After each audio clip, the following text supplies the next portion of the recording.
Laps, consistency, ride your own race, and you got to get that start because especially on this 450, that roost hurts. Big time. Oh, yeah. I think we had a good quote from Millsaps, though. I don't know. Yeah, we did. Go there. Hey, Diana Dahlgren, Miss Monster Energy Supercross ready to go. The 30-second board, and so are we. And I even noticed that both of the Alessi brothers are lined up to the right side of the middle of the gate, right next to each other. So there you go, 800 and 801. Let's see who's got the skills to get the whole shot here. Both on the same team, same bikes.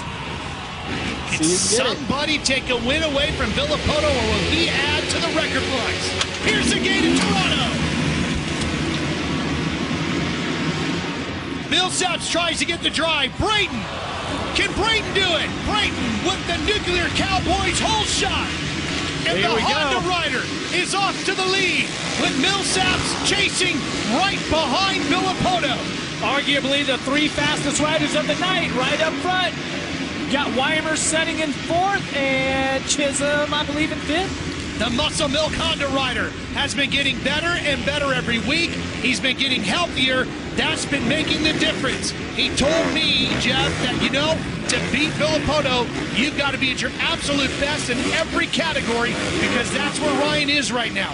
He just hasn't been there because of the injuries he's been rehabbing from. Well, he's got 20 laps here to put in to come past the finish line for the first time with the green flag. And you're talking about the champ and a rider that's trying to notch his first win, going at it. And that's how it was a week ago in Indianapolis. Brayton led early. Villapoto stalked him and then was able to get him at the end because Brayton just ran out of basically physical stamina, still coming back from those injuries. Yeah, right here, Villapoto to the inside with an aggressive move. Can he get it done? No, Brayton still had the inside line in the next corner. And watch Villapoto, he is just attacking right now, not wasting any time. Devours him in that corner. Villapoto takes the lead away. Now, what can Brayton do? How far back has he come? Can he come after Villapoto and mount a challenge? Millsaps just hanging back in third right now, watching all this go down. And yeah, Weimer's still in fourth, and Wyndham comes across in fifth right now. Villapoto trying to squirt away, with Brayton giving it everything he can to stay in touch. Boy, notice just how loose these turns are getting. They fixed them with the Bobcats and the Dozers, but what it's left of is instead of them being really rutted, they're really washed out and loose. Progressive pass of the race is going to be the one for the lead. Watch here as Villapoto just gets to the inside of Brayton right here, gets the line just a little more aggressive through the rhythm section. And Villapoto has got Brayton right on his tail. Brayton's fired up. He must have a line through the whoops because just before we came to this shot, the crowd came alive, and that's because Brayton is putting the pressure on the champ. Sounds like Villapoto had a bit of an issue through the whoops, Jeff. Here we go. Tries to jump through. Big cross run. That is a huck of epic proportions, but he keeps the Kawasaki on two wheels. But that also goes to show you how treacherous this 21st rider in the game that we talked about, the racetrack itself, is here tonight. Arguably the best rider in the world, bar none, here tonight, Ryan Villapoto, having his issues as well. Yeah, and that's going to be the story here for Brayton. He just needs to put in those strong, consistent laps. If he can keep the pressure on Villapoto, you never know how this thing could turn out. Certainly has the confidence at this point. But notice the riders being a little more timid through some of those sections. Even in these bowl turns right here, they're kind of sliding it around as it's really marbly and slippery. Here's Weimer battling with Millsaps. Those two fighting over third, and the Kawasaki rider Weimer takes it on this green machine.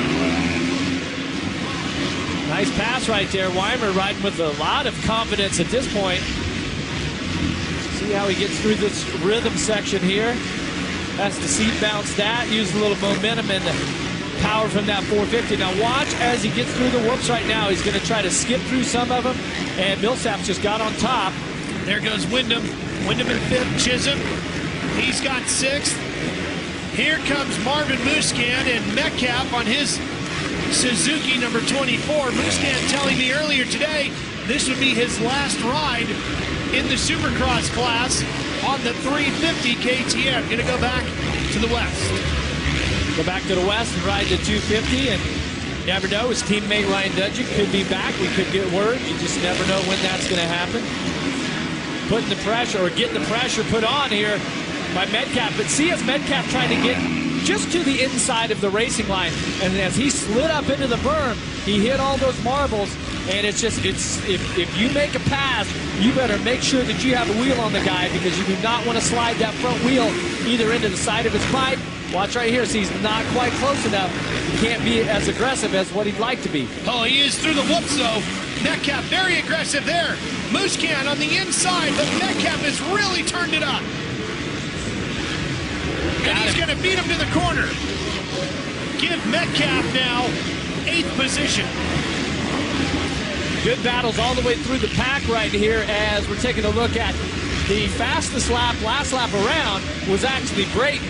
Fastest lap of the main is Villapoto at a 47.1, and they're just about a second slower than that fast lap by Villapoto. That's Will Hahn on the 58. He's chasing Kanairi, who has the final spot inside the top 10.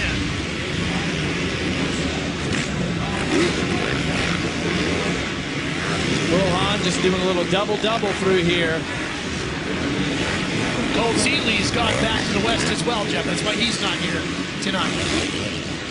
Nice opportunity, though, for Will here to, a little bit of concrete coming up in that line right there. You guys are going to have to move out of that line. It's going to be really difficult to jump that triple out of the turn. Going deeper through the field. Sipes, Gerke. Alessi right here. This is Michael Alessi. This is not the type of start that we usually see Michael Alessi get. Running outside the top 10 here. That puts him in 14th. 30 seconds off of the lead. His brother Jeff is all the way back in 19th.